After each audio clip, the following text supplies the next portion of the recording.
வாசிங்க. மத்தேயு எழுதின சுவிசேஷம் 23ஆம் அதிகாரம் 19ஆம் வசனம். மதிகேடரே, குருடரே, எது முக்கியம்? காணிக்கையோ, காணிக்கை பரிசுத்தமாக்கிற பலிபீடமோ? ஜெபம். மகா பரிசுத்தமும் இரக்கமும் இந்த நல்ல தகப்பனே, உமக்கு ஸ்தோத்திரம் ஆண்டவரே. இந்த நல்ல வேலைக்காய் நாங்கள் உம்மை ஸ்தோத்தரிக்கிறோம் அப்பா. ஆண்டவரே, இந்த நேற்றுக்கிழமை ஆராதனை மட்டும் உம்முடைய கிருபைகளை தாங்கி வந்ததுக்காய் உமக்கு ஸ்தோத்திரம்.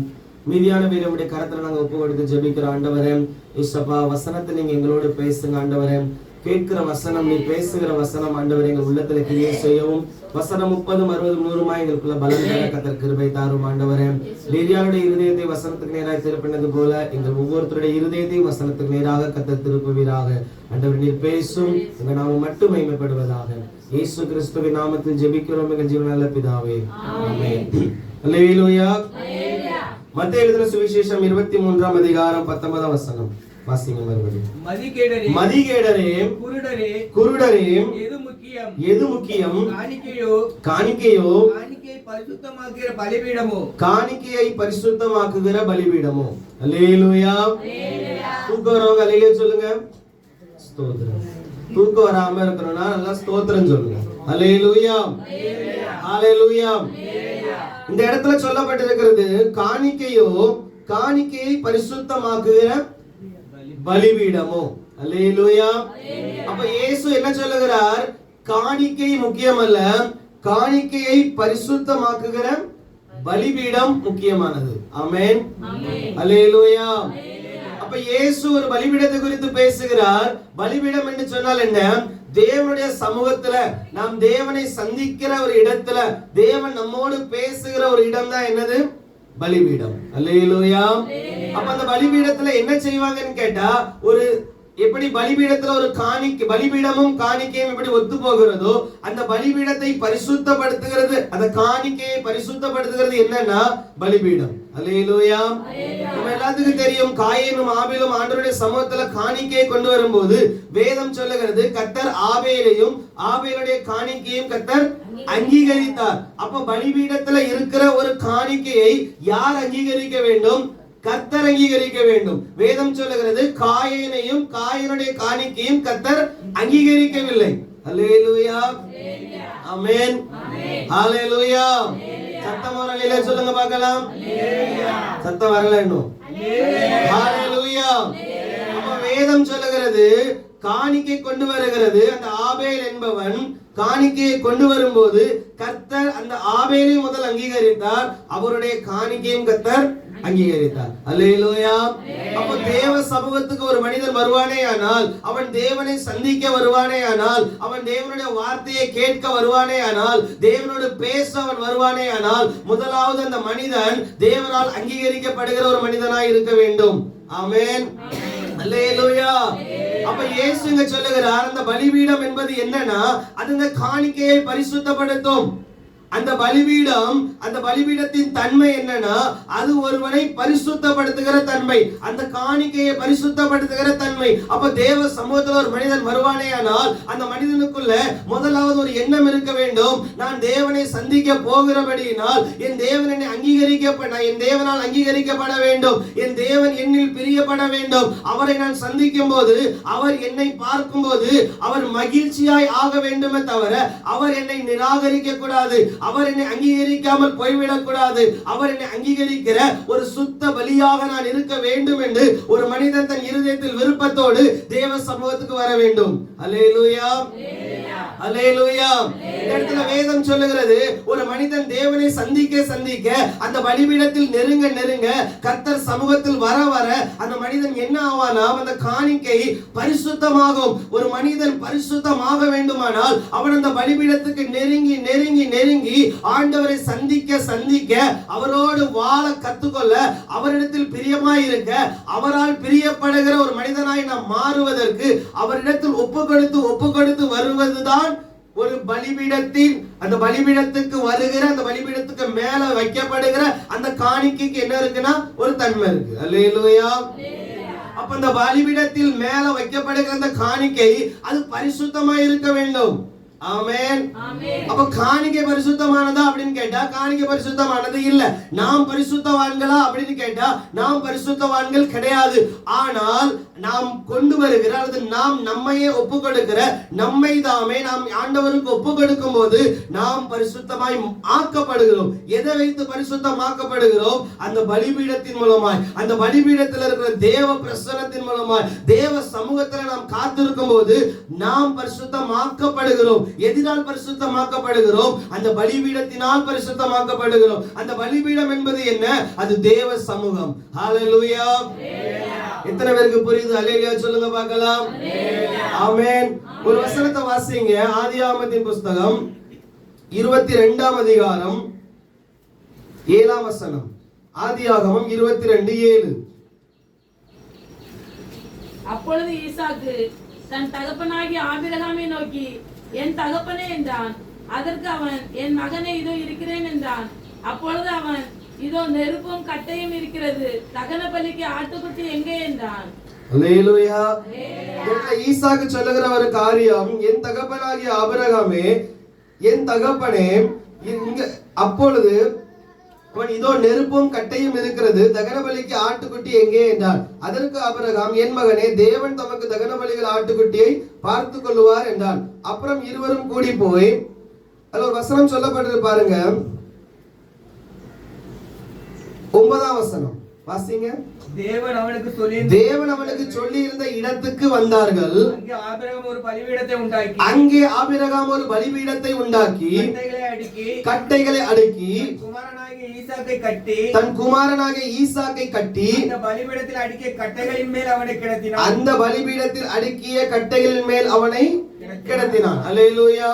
நாம் வாசித்த 7ஆம் வசனத்துல சொல்லப்பட்டிருக்கிறது, ஈசாக்கு கேட்கிறார், நெருப்பு இருக்கு, கட்டை இருக்கு, ஆனா தகன பலிக்கு ஆட்டுக்குட்டி எங்கே? ஒரு கேள்வி கேட்கிறார். ஆனா அதே இடத்துல பாத்தீங்கன்னா, நீங்க முன்னாடி அவர் சொல்லுங்க, அதுக்கப்புறம் அவர் சொல்லுகிறார், அதை கர்த்தர் பார்த்துக் கொள்வார். தகன பலிக்கான ஆட்டுக்குட்டியை கர்த்தர் பார்த்துக் கொள்வார். அதுக்கப்புறம் சொல்லப்பட்டது, ரெண்டு பேரும் சேர்ந்து என்ன பண்ணுறாங்கன்னா, அங்கே ஆபிரகாம் தேவன் அவருக்கு சொல்லி இருந்த இடத்திற்கு ரெண்டு பேரும் என்ன பண்றாங்க? வருகிறாங்க. ஒரு குறிப்பிட்ட இடத்துக்கு ரெண்டு பேரும் வந்த பிறகு வேதம் அங்க சொல்லுகிறது, அங்கே ஒரு பலிபீடத்தை உண்டாக்கி, அங்க ஒரு பலிபீடத்தை கட்டி. அல்லேலூயா, அல்லேலூயா. அங்க ஒரு பலிபீடத்தை அவர்கள் உண்டாக்கி தேவ சமூகத்துல பலியிடும்படியாக ஒரு பலிபீடத்தை அங்க உண்டாக்குகிறார். அவர் விசுவாசத்தினாலே கர்த்தர் எல்லாவற்றையும் பார்த்து கொள்வார் என்கிற ஒரு விசுவாசத்துல அந்த இடத்துல பலிபீடத்தை கட்டி அதுல யார வைக்கிறாருன்னு கேட்டா, தன்னுடைய ஒரே பேரான குமாரனாகிய ஈசாக்கை அங்க வைக்கிறார். அல்லேலூயா. இப்ப நீங்க இதுல கேட்கலாம், இதுல என்ன இருக்குன்னு கேட்டா, ஒரு பலிபீடம், அந்த பலிபீடத்துக்கு மேல ஒரு மனிதன் வைக்கப்படுகிறார். அல்லேலூயா. எப்படி ஆபேல் தன் காணிக்கை ஆண்டவருக்கு அங்கீகரிக்கும்படியாக காணிக்கையை கொண்டு வந்து ஆண்டவர் சமூகத்துல வைத்தாரோ, அதே போல இந்த ஆபிரகாம் இந்த உலகத்தில் தன்னால் அதிகமாய் நேசிக்கப்படுகிற, தான் அதிகமாய் நேசிக்கிற தன் ஒரே பேரான குமாரனை ரொம்ப நாள் காத்திருந்து பெற்ற, ஜெபத்தோடு காத்திருந்து விசுவாசத்தோடு காத்திருந்து பெற்ற அந்த பிள்ளையாண்டானை ஆண்டவர் கேட்கும் போது அவரை ஒப்பு கொடுக்க சித்தமானார். அல்லேலூயா. பிதாவாகிய ஆபிரகாம் குமாரனாகிய ஈசாக்கை பலிபீடத்தின் மேல் ஒப்பு கொடுத்து அந்த பலியை பரிசுத்தப்படுத்துகிற அந்த பலிபீடத்துல ஒப்பு கொடுத்து ஆண்டவருக்கு தகன பலியாக அவர் ஒப்பு கொடுக்கிறார். ஹalleluya. நல்லா கவனிங்க, இங்க ரெண்டு பேரும் ஒப்பு கொடுக்கிறாங்க. பிதாவாகிய ஆபிரகாம் என்ன பண்றாரு? தன் ஒரே பேரான குமாரனை ஒப்பு கொடுக்கிறார் பலிபீடத்துல. அதே போல குமாரனாகிய ஈசாக்கு அவர் முதலாவது கேள்வி கேட்கிறார். என்ன கேள்வி கேட்கிறார்? எல்லாமே ரெடியா இருக்கு, ஆனா தகன பலிக்கு ஆட்டுக்குட்டி எங்கே? ஆனா எப்பொழுது அவருக்கு தெரிய வருகிறதோ அந்த ஆட்டுக்குட்டியே உன்னதான தகன பலியா நான் ஒப்பு கொடுக்க போகிறேன் என்று அவருக்கு தெரிய வந்த போதிலும் அவர் அதை விட்டு விலகி போகாதபடிக்கு தன்னை அந்த பாடுக்கு அவர் என்ன பண்ணுகிறார்? ஒப்பு கொடுக்கிறார். அல்லேலூயா, ஹalleluya. அவருக்கு தெரிகிறது, என் தகப்பனார் தேவனை விசுவாசிக்கிறவர், அவர் ஒப்பு கொடுக்க சித்தமாய் இருக்கிறார். என்னை என் தகப்பன் ஒப்பு கொடுக்கும் போது, இந்த பலிபீடத்தில் ஒப்பு கொடுக்கும் போது, இந்த பலிபீடம் சாதாரணமானது அல்ல, இது தேவனுடைய வார்த்தையினால் உண்டாக்கப்பட்டது. இந்த பலிபீடத்தில் நான் பலியாவேன் ஆனால் அதில் என் தகப்பனார் பிரியப்படுகிறாரே ஆனால் இந்த பலியை நான் ஒப்பு கொடுக்கிறேன் என்று சொல்லி ஈசாக்கும் தன்னை என்ன பண்ணுகிறார்? முழுமையாய் ஒப்பு கொடுக்கிறார். அல்லேலூயா. அப்ப அந்த பலிபீடம் ஒரு பரிசுத்தத்தை குறிக்கிறது, கீழ்ப்படிதலை குறிக்கிறது, தேவனுடைய வார்த்தைக்கு அவர் வைத்திருக்கிற மதிப்பை அவர் அந்த மதிப்பை அவர் உணர்ந்து அந்த வார்த்தைக்கு கீழ்ப்படுகிறார். அதுல அவர் சொல்கிறார் இன்னொரு இடத்துல, நாம் போய் பலியிட்டு திரும்பி வருவோம். அல்லேலூயா. அப்ப எப்படிப்பட்ட ஒரு விசுவாசம் அந்த மனிதர்களுக்குள்ள இருந்திருக்கிறது. இதை நம்ம என்ன கற்றுக்கொள்கிறோம்னு கேட்டா, எப்படி ஒரு பிதாவாகிய அந்த ஆபிரகாம் குமாரனாகிய தம்முடைய ஈசாக்கை பலிபீடத்தில் என்ன பண்ணுகிறார்? ஒப்பு கொடுக்கிறார். அல்லேலூயா. ஆமென். எத்தனை பேருக்கு புரியுது? அல்லேலூயா சொல்லுங்க. அப்ப முதலாவது பலிபீடத்துக்கிட்ட ஒரு மனிதன் வர வேண்டுமானால் அவன் முதலாவது என்ன செய்ய வேண்டும்? தன்னை ஒப்பு கொடுக்க வேண்டும். அல்லேலூயா. ஆமென். முதலாவது தேவ சமூகத்துல ஒரு மனிதன் விரும்புகிறான், என் தேவனால் நான் அங்கீகரிக்கப்பட வேண்டும், என் தேவன் என்னை ஏற்றுக்கொள்ள வேண்டும். ஆவேலை கர்த்தர் ஏற்றுக்கொண்டாரே, அதே போல நானும் தேவ சமூகத்துல வரும்போது கர்த்தர் என்னை ஏற்றுக்கொள்ள வேண்டும். என்னை ஏற்றுக்கொள்வாரா? நான் அவருக்கு பிரியமா இருக்கிறேனா? அவர் என்னை அங்கீகரிப்பாரா? அவர் என்னுடைய கிருபை, என்னுடைய கிரியைகளை அவர் அங்கீகரிப்பாரா?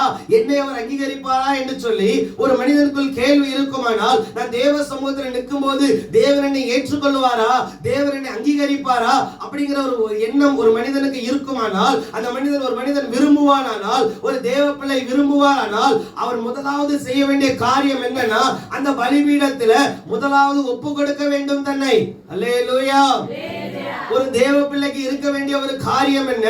அவன் தேவ சமூகத்துல தன்னை முழுமையாய் ஒப்பு கொடுக்க வேண்டும். அந்த பலிபீடம், அந்த பலிபீடத்துல இருக்கிற இந்த பலி, இது முழுமையாய் பரிசுத்தமாக்கப்பட வேண்டும். நான் இன்னும் பரிசுத்தமாகணும், என் தேவனுக்கு பிரியமாய் நான் மாறும்படியாக இந்த பலிபீடத்தின் தலனால என்னை முழுமையாய் சுட்டரிக்க ஒப்பு கொடுத்து நான் முழுமையாய் பரிசுத்தமாகணும். அல்லேலூயா. அல்லேலூயா. முழுமையாய் தன்னை ஒப்பு கொடுக்கிற ஒரு அனுபவம் தான் என்னன்னா அந்த பலிபீடத்தின் அனுபவம். அந்த பலிபீடத்துல வைக்கப்படுகிற பலியின் முதலாவது ஒரு அனுபவம் என்னன்னா, அது முதலாவது முழுமையாய் தன்னை சுட்டரிக்க ஒப்பு கொடுக்கணும், முழுமையாய் தன்னை வெறுக்க ஒப்பு கொடுக்கணும், முழுமையாய் சிலுவையை சுமக்க ஒப்பு கொடுக்கணும். பிதாவாகிய தேவன் தம்முடைய ஒரே பேரானாகிய குமாரனாகிய இயேசு கிறிஸ்துவை முழுமையாய் அவர் நமக்காக ஒப்பு கொடுத்தார். மனிதனை மீட்பதற்காக, மனித குலத்தை மீட்பதற்காக, பாவத்திலிருந்து விடுதலை பெறுவதற்காக, பரிசுத்தமான வாழ்க்கையை வாழ்வதற்காக, தேவ சமூகத்தில் நிற்பதற்காக, தேவனால் நாம் அங்கீகரிக்கப்படுவதற்காக இயேசு கிறிஸ்துவின் இரத்தம் சகல பாவங்களையும் நீக்கி நம்மை சுத்திகரிக்கும் என்று சொன்னது போல, ஒரு மனிதனை முழுமையாய் சுத்தமாக்கி பரிசுத்தமாக்கி அந்த பரிசுத்த தெய்வத்தை சந்திக்க அந்த இரத்தம் நமக்காக பரிந்து பேசி நம்மளை ஆயத்தப்படுத்தி நம்மளை சுத்திகரித்து நம்மளை உருவாக்கி நம்மளை பரிசுத்தப்படுத்தி அந்த பலிபீடத்தில் நம்மளை சுட்டரித்து மாம்சத்தின் கிரியைகள் சுட்டரித்து நாம் ஆவியில பலப்பட்டு அந்த தேவனால் அங்கீகரிக்கப்படும்படியாக, அந்த தேவனால் நம்மை ஏற்றுக்கொள்ளும்படியாக, பரலோகத்தின் வாசலை நமக்காக திறக்கும்படியாக, தம்முடைய சரீரத்தின் வாயிலாக தம்முடைய சரீரத்தை கிழிக்க அவர் ஒப்பு கொடுத்து அந்த பாடை நமக்காக ஏற்றுக்கொண்டபடியினால், அந்த சிலுவையின் பாடை நமக்காக சுமந்ததினால் நாம் நமக்கு ஒரு நித்திய ஜீவனை உண்டு பண்ணும்படியாக, ஒரு வாசலை நமக்கு திறக்கும்படியாக அவர் தம்மை தாமே நமக்காக ஒப்பு கொடுத்தார். ஹல்லேலூயா. பிதாவாகிய தேவன் தம்முடைய குமாரனை ஒப்பு கொடுத்தார். ஆபிரகாம் ஈசாக்கை ஒப்பு கொடுத்தது போல பிதாவாகிய தேவன் இயேசுவை நமக்காக ஒப்பு கொடுத்தார். ஹல்லேலூயா. இன்னொரு வசனத்தை கூட வாசிக்கலாம். மத்தேயு எழுதின சுவிசேஷம், மத்தேயு எழுதின சுவிசேஷம் 26ஆம் அதிகாரம்,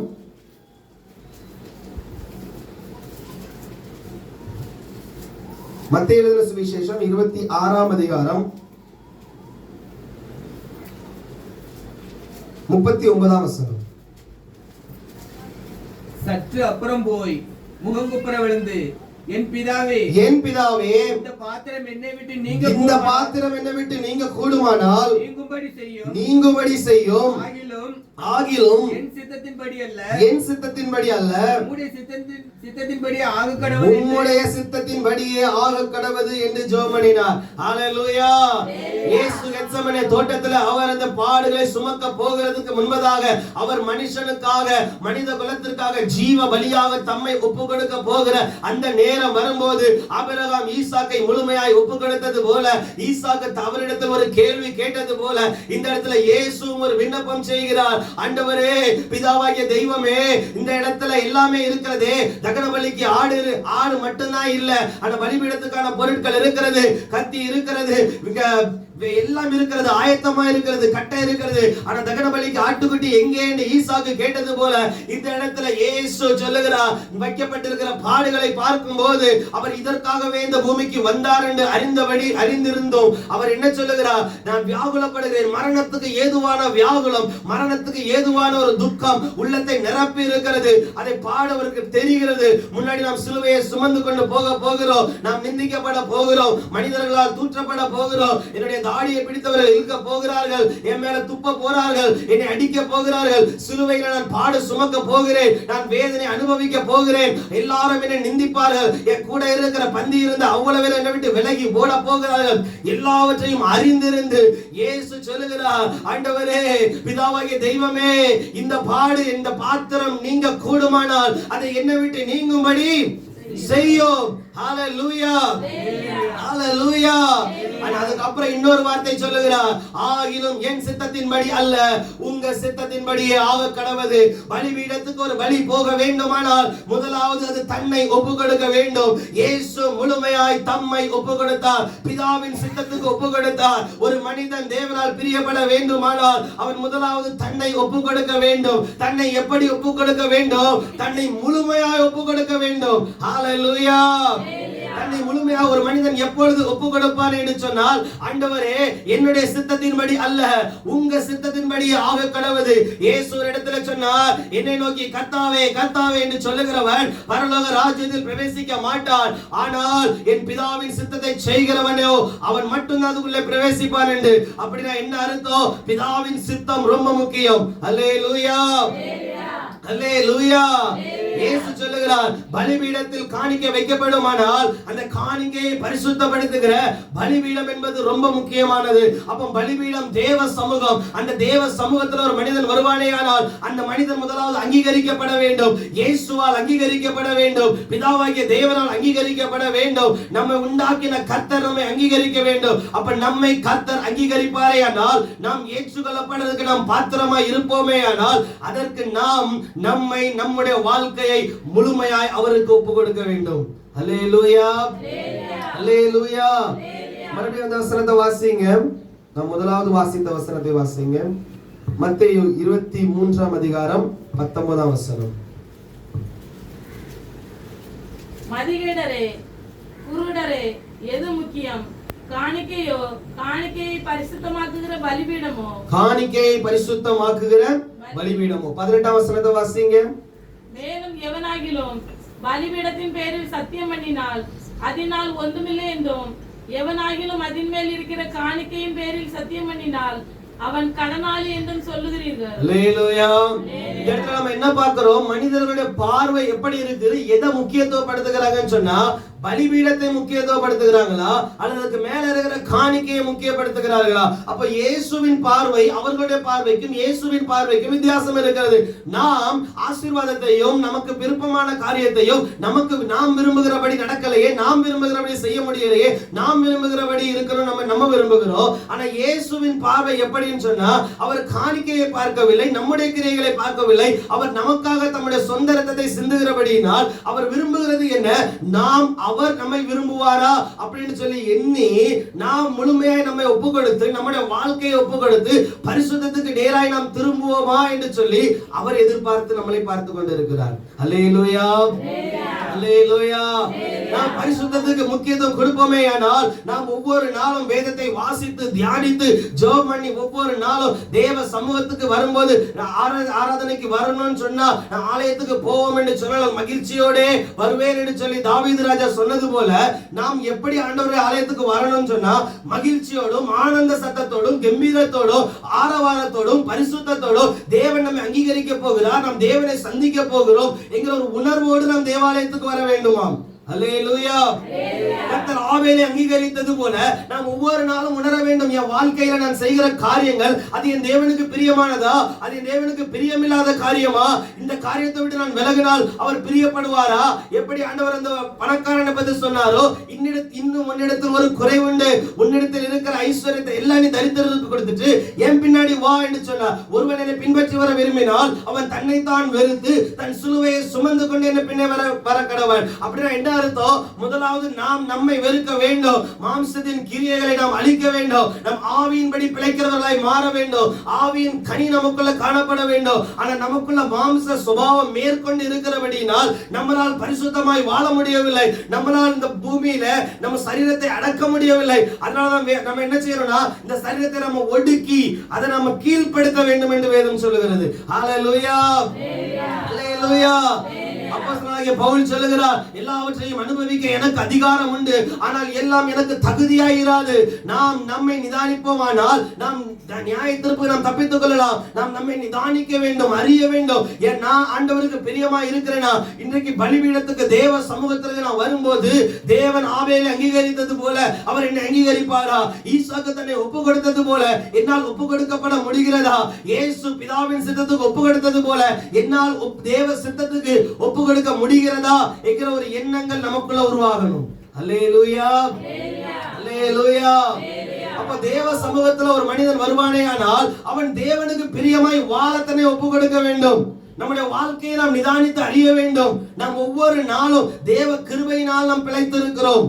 ஆமென், அல்லேலூயா. இன்னைக்கு மரணம் தங்களை வாரி கொண்டு போகிறது. எந்த விதத்துல மரணம் வருது என்று யாருக்கும் சொல்ல முடியாது. ஆனா அடுத்த வினாடி என்ன நடக்கும் என்று தெரியாது. அப்படி இருக்கிற இந்த காலகட்டத்துல நாம் ஒவ்வொரு நாளும் பரிசுத்தமாகணும், நாம் ஆயத்தமாக வேண்டியது மிக அவசியம். அப்ப ஆயத்தம் நாம் எப்படி ஆக முடியும்? ஒரு தேவ சமூகத்துக்கு நாம் அடிக்கடி வருகிறதுனால, தேவனுடைய வார்த்தையை கேட்பதனால, விசுவாசிப்பதனால, ஜெபிப்பதனால, பரிசுத்த வார்த்தைகளை கேட்பதனால, வசனத்தை வாசிப்பதனால, தேவ சமூகத்துல முழங்கால் படிட்டு ஜெபிப்பதனால நாம் நம்மளுடைய இருதயம், நம்முடைய சிந்தனை நாம் மாறிக்கொண்டே இருக்கும். நாம் உலகத்தில் உள்ளவைகளும் அன்பு வைக்காதீர்கள் என்று இயேசு சொன்னார். நாம் உலகத்தின் காரியங்கள் பின்னாடி போகும்போது, உலக மனிதர்களோடு நாம் சுற்றும் போது, உலக மனிதர்களோடு நாம் இருக்கும்போது அந்த எண்ணங்களும் அந்த சிந்தனைகளும் நம்மை சுற்றி சுற்றி சுற்றி நம்மளை அதுக்கு நேராக திருப்போம். ஆனால் நாம் தேவ பிள்ளைகள், நான் தேவ சமூகத்தில் நிற்கிற மனுஷன், நான் ஆண்டவருடைய பாதத்தில் காத்திருக்கிற மனிதன், நான் தேவனுடைய பலிபீடத்திற்கு அண்டையிலே பக்கத்துல போகிற ஒரு மனிதன், நான் ஆண்டவருக்கு உள்ள வருகிற மனிதன், தேவனால் அங்கீகரிக்கப்பட போகிற மனிதன், தேவனால் பிரியப்பட போகிற மனிதன், இவர் என்னுடைய நேசகுமாரன், இவரில் நான் பிரியமா இருக்கிறேன் என்று சொல்லி அநேக இடங்களில் சொல்லப்பட்டிருக்கிறது. அல்லேலூயா. அவர் 3 இடத்துல எப்படி சொல்லுவார்? இவர் என்னுடைய நேசகுமாரன், இவரில் நான் பிரியமா இருக்கிறேன், இவர் என்னுடைய நேசகுமாரன், இவரில் நான் பிரியமா இருக்கிறேன், இவரை நான் மகிமைப்படுத்துகிறேன், இன்னமும் மகிமைப்படுத்துவேன். அப்ப பிதாவாகிய தேவன் நம்மை மகிமைப்படுத்த வேண்டுமானால், அவர் நம்மை உயர்த்த வேண்டுமானால், நாம் முதலாவது நம்மை முழுமையாக ஒப்பு கொடுக்க வேண்டும். அல்லேலூயா. அந்த பலிபீடத்தில் முழுமையாய் சுட்டரிக்க ஒப்பு கொடுக்க வேண்டும். அந்த பலிபீடத்தில் ஒரு பலி சுட்டரிக்கப்படும் என்று சொன்னால் அது முழுமையாய் சுட்டரிக்கப்பட வேண்டும். மாம்சத்தின் கிரியைகள் சுட்டரிக்கப்பட வேண்டும். அது எப்படி சுட்டரிக்கப்படும்? பரிசுத்த ஆவியோட பலத்தினால, பரிசுத்த ஆவியோட வல்லமையினால அவர் நம் மேல் வரும்போது நாம் பலன் அடைவோம் என்று வேதம் சொல்லுகிறது. நாம் பரிசுத்தத்துக்கு நேராய் நம்மை ஒப்பு கொடுக்க வேண்டும். ஒவ்வொரு நாளும் பரிசுத்தத்துக்கு நேராய் ஒப்பு கொடுக்க வேண்டும். ஆண்டவரே நான் ஒப்பு கொடுக்கிறேன், முதலாவது நான் ஒப்பு கொடுக்கிறேன், அந்த பலிபீடத்தில் நான் ஒப்பு கொடுக்கிறேன், என்னை பரிசுத்தப்படுத்தோ, என்னை பரிசுத்தப்படுத்தோ, நீர் என்னை அங்கீகரியோ, நீர் என்னை அங்கீகரியோ, நான் என்னை ஒப்பு கொடுக்கிறேன். நமக்குள்ள இருக்கிற குணங்கள் எப்படி இருக்கணும்னா, முதலாவது நாம் அங்கீகரிக்கப்பட, தேவனால் அங்கீகரிக்கப்பட நம்மை முழுமையாய் ஒப்பு கொடுக்க வேண்டும். பிதாவின் சித்தத்தை செய்யும்படியாக நாம் நம்மை ஒப்பு கொடுக்க வேண்டும். அல்லேலூயா. தேவன் நம்மை அங்கீகரிக்க நாம் ஒப்பு கொடுக்க வேண்டும். இயேசு பிதாவாகிய தேவன் நம்மில் பிரியமாய் இருக்க நாம் ஒப்பு கொடுக்க வேண்டும். தேவன் நம்மை பரிசுத்தப்படுத்துகிற ஆண்டவர். வேதம் சொல்லுகிறது, நான் பரிசுத்தர் ஆகையால் நீங்களும் பரிசுத்தமாய் இருங்கள். நீங்கள் போகிற அந்த கானானியர்கள் மத்தியில அவர்களுடைய காரியங்களை நீங்க கற்றுக்கொள்ள வேண்டாம், அதை குறித்து விசாரிக்க வேண்டாம், நீங்க அதை கற்றுக்கொள்ள வேண்டாம் என்று வேதம் சொல்லுகிறது. அதே போல நாம் இந்த உலகத்தில் உள்ள அநேக காரியங்களை நாம் கற்றுக்கொள்ளாமல் இருப்பது நமக்கு நல்லது. அல்லேலூயா, அல்லேலூயா. இந்த உலகத்தில் உள்ள பாவங்கள் நம்மை பின்தொடரலாம், நம்மை நெருக்கலாம். நெருங்கி வருகிற பாவத்திற்கு நாம் உதறி தள்ளிவிட்டு பலிபீடத்துக்கு நேராக இயேசு நமக்காக சிலுவையில பலியானதை நாம் நினைத்து நாம் சிலுவையை சுமந்து கொண்டு ஒவ்வொரு நாளும் அவருக்கு பின்னாடி நாம் செல்வதற்கு நாம் நம்மை பழகிக் கொள்ள வேண்டும். அல்லேலூயா, அல்லேலூயா. முதலாவது நம்ம பார்த்தோம், இந்த இடத்துல இயேசு சொல்லுகிறார் காணிக்கை முக்கியம் அல்ல, அந்த காணிக்கையை பரிசுத்தப்படுத்துகிற பலிபீடம் தான் முக்கியம். அப்ப நம்ம இந்த உலகத்தை பார்க்கும்போது, நம் உலகத்தை, சபையையும், நம் சபையின் மக்களையும், ஊழியக்காரர்களையும், விசுவாசிகளையும் பார்க்கும்போது இவர்களை பார்த்து நாம் வளரக்கூடாது. நாம் அந்த பலிபீடத்துக்கு நேராக நம் கண்களை வைத்து, வசனத்துக்கு நேராக நம் கண்களை வைத்து, தேவ சமூகத்துக்கு நேராக நம் கண்களை வைத்து, அதற்கு முக்கியத்துவம் கொடுத்து என்னை பரிசுத்தப்படுத்தும் ஆண்டவரே என்று சொல்லி நாம் வர வேண்டுமா? ஹல்லேலூயா, ஹல்லேலூயா. அப்ப நம்ம எதற்கு நம்ம முக்கியத்துவம் கொடுக்கிறோம்? நம்ம வேலைக்கு முக்கியத்துவம் கொடுக்கிறோமா? படிப்புக்கு முக்கியத்துவம் கொடுக்கிறோமா? சம்பாத்தியத்துக்கு முக்கியத்துவம் கொடுக்கிறோமா? சொத்துக்கு நம்ம முக்கியத்துவம் கொடுக்கிறோமா? நம்ம உலகத்துல நம்ம சரீரத்துக்கு நம்ம அழகா இருக்கணும்னு சொல்லி அதற்கு நம்ம முக்கியத்துவம் கொடுக்கிறோமா? உலகத்தின் காரியங்களுக்கு நம்ம முக்கியத்துவம் கொடுக்கிறோமா? வேதம் சொல்லுகிறது, கர்த்தர் ஆபேலையும் அவருடைய காணிக்கையும் கர்த்தர் அங்கீகரித்தார். முதலாவது நாம் அங்கீகரிக்கப்பட வேண்டும், நம்ம தான் அங்கீகரிக்கப்பட வேண்டும். அல்லேலூயா.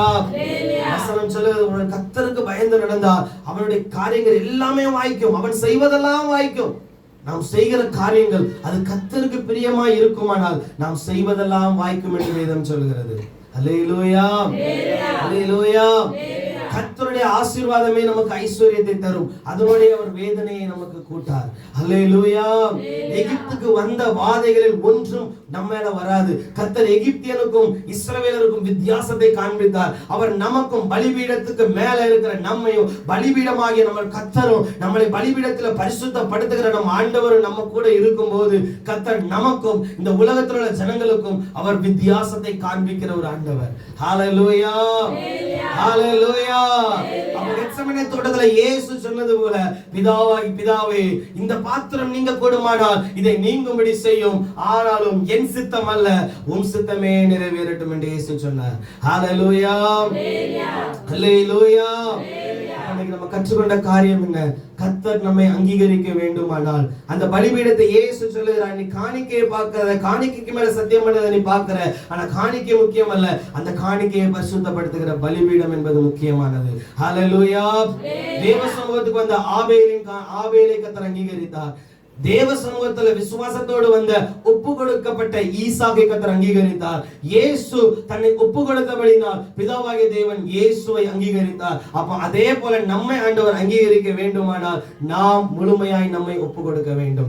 என் பேரு, என் பெருமை, நம்முடைய தெனாவட்டு, நம்முடைய ஞானம், என்னுடைய பலன், என்னுடைய சாமர்த்தியம் என்று சொல்லி நாம் நம்மை புகழ்ந்து பாடிக்கொள்ளாதபடி நாம் நம்மை ஒப்பு கொடுத்து, இது நான் அல்ல, என் கிறிஸ்துவே எனக்குள் பிழைத்திருக்கிறார் என்று சொல்லி ஒவ்வொரு நாளும் சிலுவையை சுமந்து கொண்டு, என் சித்தம் அல்ல என் பிதாவின் சித்தமே எனக்குள்ள நிறைவேறட்டும், நான் யோசிக்கிற சிந்தனை அல்ல, என் பிதா என்னில் அவர் பிரியப்படுகிற காரியம், அவர் என்ன நினைத்தாரோ அந்த காரியம் தடைபடாது, அவர் தடை இல்லாமல் நம்ம நடத்தும்படி நான் என்னை முழுமையாய் ஒப்பு கொடுக்கிறேன். எனக்குள்ள பெருமைகள் வேண்டாம், பொறாமைகள் வேண்டாம், உலகத்தில் இச்சைகள் வேண்டாம், பாவ எண்ணங்கள் வேண்டாம், உலகத்தின் ஐக்கியம் எனக்கு வேண்டாம். நான் ஒரு வேறுபட்ட வாழ்க்கையை வாழ்ந்து, பரிசுத்தமாய் வாழ்ந்து, அந்த பலிபீடத்தில் ஒப்பு கொடுத்து, முழுமையாய் என்னை சுத்திகரிக்க அர்ப்பணித்து, பரிசுத்தமாய் வாழ்ந்து, நான் ஒவ்வொரு நாளும் பரிசுத்தமாய் வாழ்ந்து, தேவ ராஜ்யத்துக்கு தகுதி உள்ளவனாய், பிதா என்னில் பிரியப்படுகிறபடியாய், பிதா என்னில் பிரியப்படுகிறவராய், பிதா என்னை ஏற்றுக்கொள்ளுகிறவராய், இயேசு என்னை அங்கீகரிக்கிறவராய், நான் என்னை ஒப்பு கொடுத்து பிதாவின் சித்தத்துக்கு ஒப்பு கொடுக்கிறேன் என்று சொல்லி நாம் ஒவ்வொரு நாளும் ஜெபம் பண்ணி பரிசுத்தமாய் வாழ்ந்து, தேவனுடைய ராஜ்யத்துக்கு நாம் மாம்சத்தின் கிரியைகள் சுட்டரிக்கப்பட்டு நாம் ஆவியில உயிர்ப்பிக்கப்பட கர்த்தர் நமக்கு இன்னும் அதிகமாய் கிருபை தரும்படியாய் நாம் கர்த்தரை அதிகமாய் தேடணும். அல்லேலூயா, அல்லேலூயா, அல்லேலூயா. சத்தமா அல்லேலூயா சொல்லுங்க பார்க்கலாம். தூக்கத்துல இல்லாம சத்தமா அல்லேலூயா சொல்லுங்க. அல்லேலூயா, ஹல்லேலூயா.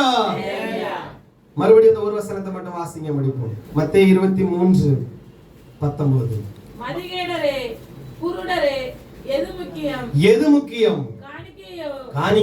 காணிக்கையை பரிசுத்தமாக்குகிற பலிபீடமோ? காணிக்கையை பரிசுத்தப்படுத்துகிற பலிபீடமோ? அப்ப இந்த உலகத்துல கர்த்தர் என்ன சொல்லுகிறாருன்னா, மதிகேடரும் குருடனுமாய் இருக்காதீங்க. அல்லேலூயா. அப்படி நான் எல்லாவற்றையும் அறிந்திருந்தோம், வேதத்தை அறிந்திருந்தோம், கர்த்தரை அறிந்திருந்தோம், விசுவாசத்தை அறிந்திருந்தோம், எதில் கர்த்தர் பிரியப்படுவார் என்று அறிந்திருந்தோம், தேவ சித்தம் எது என்று அறிந்திருந்தோம். நாம் நம் கண்களை மூடிக்கொண்டு ஒரு குருடனை போல இந்த உலகத்தில் குருடனுக்கு வழிகாட்டினால் அவர்கள் இருவரும் பள்ளத்தில் விழுவார்கள் அல்லவா என்று வேதம் சொன்னது போல, அப்படிப்பட்ட ஒரு குருட்டுத்தன்மை உடையவர்களாய் நாம் இருப்போமேயானால் இயேசு நம்மை பார்த்து சொல்லுகிறார், நீ ஒரு மதிகேடனாய் இருக்கிறாய். அல்லேலூயா.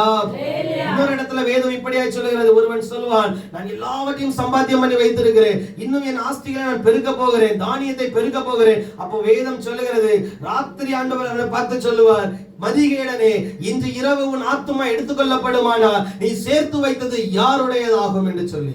ஹல்லேலூயா.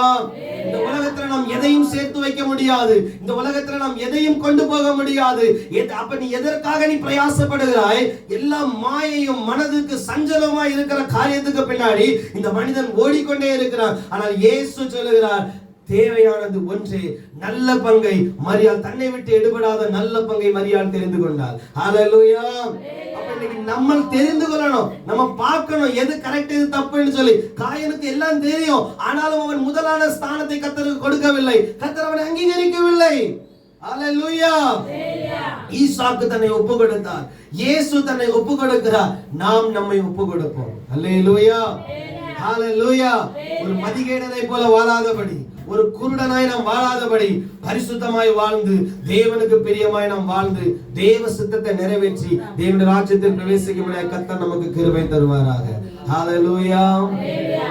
बाइबल कहता है, परमेश्वर का वचन कहता है, क्या कहता है, हम निर्बुद्धि के समान अपना जीवन ना बिताए, एक अंधे के समान हम जीवन ना बिताए। बाइबल बताता है, तो मूर्ख के समान जीवन में बिताओ। वेदी के सामने जो भी व्यक्ति आएगा वो पवित्र किया जाएगा। ये वेदी का अर्थ क्या है? परमेश्वर का सम्मुख, परमेश्वर का सन्निधान। अगर एक व्यक्ति परमेश्वर के सन्निधान में आता है तो पहला उसको ये समझ होना चाहिए, मेरा परमेश्वर पहला मुझे स्वीकार करे। हालेलुया। परमेश्वर हमारे पास क्या है वो नहीं देखते, वो हमें देखते हैं। यानी कि हम अपने आप को अर्पण करके, यीशु मुझे पवित्र करो, मैं हर रोज क्रूस उठाकर अपने आप को अर्पण करके, मेरे शरीर को, मेरी प्राण को, मेरी आत्मा को मैं आपके हाथ में अर्पण करता हूं करके अगर एक व्यक्ति ऐसा कहकर आता है तो बाइबल बताती है, मेरी इच्छा नहीं, परमेश्वर की इच्छा, पिता की इच्छा मेरे जीवन में पूरा हो। Hallelujah, hallelujah. अगर हमारा जिंदगी परमेश्वर जैसा पसंद करते हैं वैसा अगर हमारा जीवन रहेगा, पवित्रता, नैतिकता के साथ, एक धार्मिकता के साथ, अच्छे कामों के साथ परमेश्वर के अंदर अगर हम बने रहेंगे, परमेश्वर की इच्छा को ढूंढेंगे, पिता परमेश्वर के पीछे पीछे चलेंगे, वचन पढ़ेंगे, प्रार्थना करेंगे, परमेश्वर के अंदर रहेंगे, बुराई से दूर रहेंगे, तो परमेश्वर हमसे कहेंगे, ये मेरा प्रिय पुत्र है जिससे मैं प्रिय हूं करके। हालेलुया। முதலாவது நாம் அங்கீகரிக்கப்பட நாம் நம்மை ஒப்பு கொடுக்க வேண்டும். கண்களை மூடி நாம் ஜெபம் பண்ணுவோம்.